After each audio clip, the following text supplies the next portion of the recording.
क्या आदिवासी समुदायों का पर्यावास बच पाएगा या उनकी संस्कृति हमेशा के लिए खो जाएगी?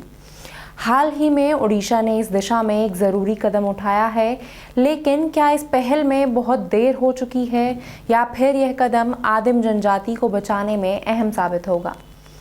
नमस्कार, आप देख रहे हैं मैं भी भारत और मैं हूं आपके साथ हिमांशी चौधरी।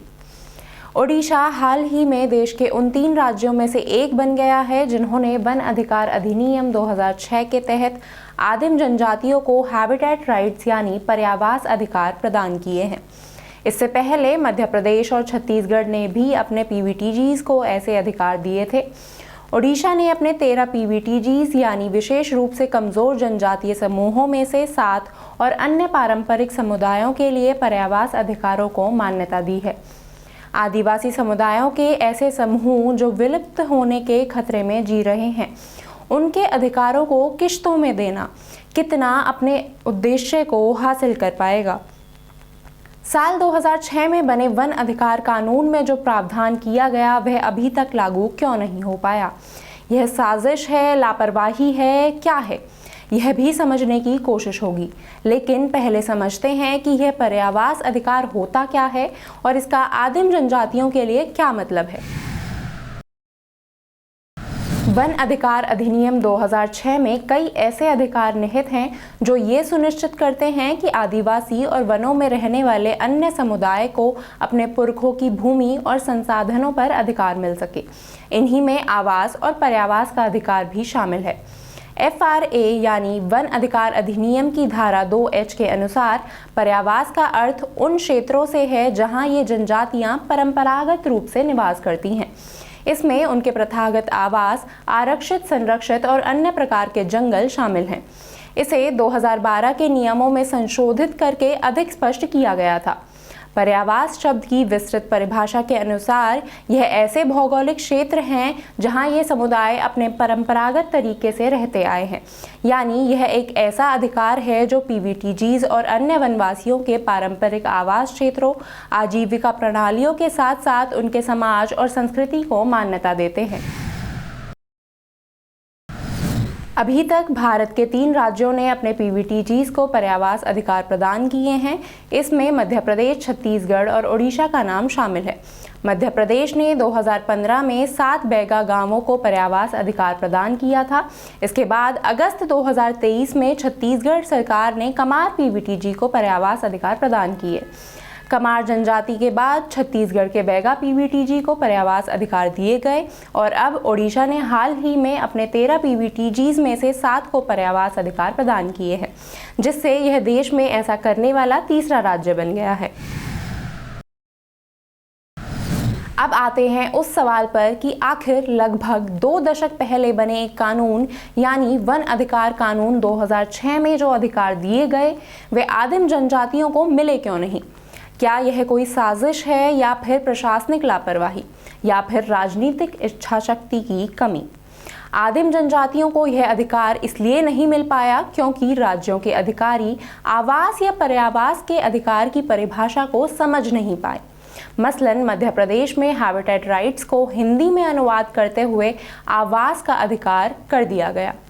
जब हम आवास यानी रेजिडेंस की बात करते हैं तो ये सीधे तौर पर किसी भी व्यक्ति की एक सुरक्षित और सम्मानजनक आवास यानी घर की आवश्यकता को पूरा करता है।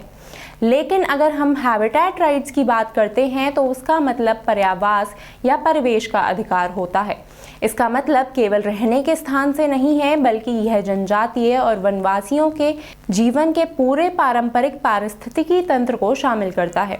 पर्यावास का अर्थ ऐसे क्षेत्र, वातावरण या परिवेश से है जिसमें ये आदिवासी समुदाय परंपरागत रूप से रहते आए हैं और जो उनकी जीविका और संस्कृति का केंद्र बन चुका है।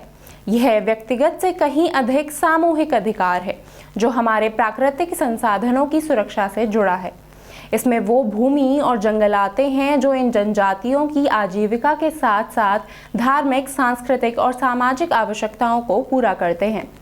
आवास का अधिकार एक शारीरिक सुरक्षा प्रदान करता है, जबकि पर्यावास या परिवेश का अधिकार जीवन की गुणवत्ता को सुनिश्चित करता है। आवास का अधिकार किसी व्यक्ति को केवल 4 दीवारों के भीतर सुरक्षित रखने का वादा करता है, जबकि पर्यावास अधिकार यह सुनिश्चित करता है कि आसपास का परिवेश भी जीवन के लिए उपयुक्त हो। लेकिन विभिन्न राज्य सरकारों ने जब आदिवासी समुदायों को आवास देने का फैसला किया तो उन्होंने केवल एक घर देने का काम किया।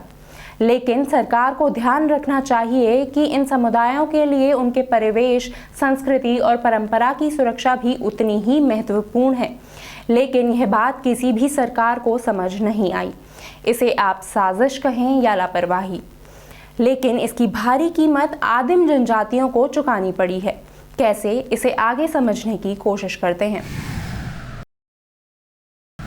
भारत में कुल जनसंख्या का करीब 8.5% हिस्सा जनजाति आबादी यानी आदिवासियों का बताया जाता है।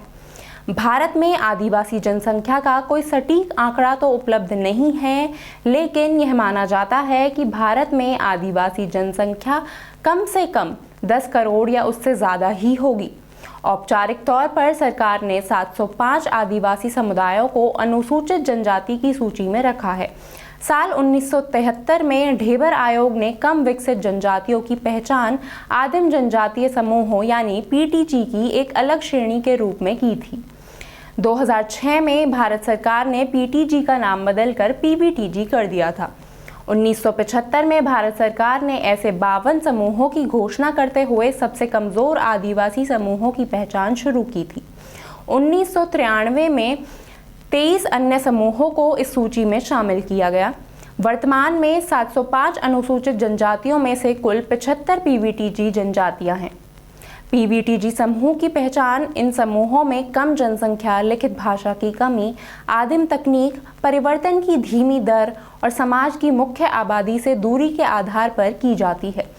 75 सूचीबद्ध पीबीटीजी जनजातियों में से सबसे अधिक संख्या ओडिशा में है, जहां 13 जनजातीय समुदायों को पीबीटीजी की श्रेणी में रखा गया है। आदिम जनजातियों में से कई ऐसे समूह हैं जिनकी जनसंख्या में या तो स्थिरता है या फिर उनमें गिरावट आ रही है। वैसे अफसोस की बात यह भी है कि सरकार के पास इस बात की कोई जानकारी मौजूद नहीं है कि देश में आदिम जनजातियों की जनसंख्या कितनी है।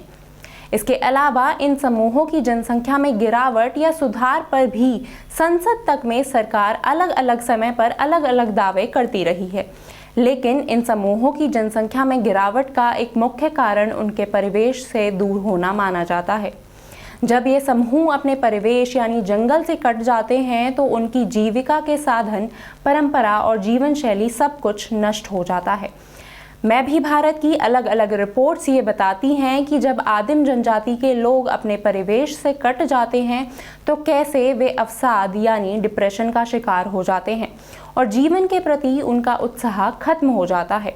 वन अधिकार 2006 में शायद इस चुनौती को समझा गया था और उनके लिए हैबिटेट राइट्स का प्रावधान किया गया था। पर्यावास अधिकारों की मान्यता की पूरी प्रक्रिया में कई चरण शामिल हैं। सर्वेक्षण और दस्तावेजीकरण। सबसे पहले संबंधित जनजातीय समुदायों के पारंपरिक आवास क्षेत्रों, सांस्कृतिक स्थलों, आजीविका स्रोतों का विस्तृत सर्वेक्षण और दस्तावेजीकरण किया जाता है। समुदाय परामर्श। जनजातीय समुदायों के पारंपरिक नेताओं और सदस्यों के साथ परामर्श करके उनकी आवश्यकताओं और चिंताओं को समझा जाता है। सरकारी सहमति। राज्य सरकार के संबंधित विभागों द्वारा सर्वेक्षण और परामर्श के आधार पर तैयार रिपोर्ट को सहमति दी जाती है। अधिकारों की घोषणा। आखिर में पर्यावास अधिकारों की आधिकारिक घोषणा के बाद संबंधित जनजातीय समुदायों को उनके अधिकारों की मान्यता मिलती है। पिछले लगभग 2 दशक का अनुभव यह बताता है कि इस प्रक्रिया को पूरा करने में राज्य सरकारों ने बहुत उत्सुकता या उत्साह नहीं दिखाया है।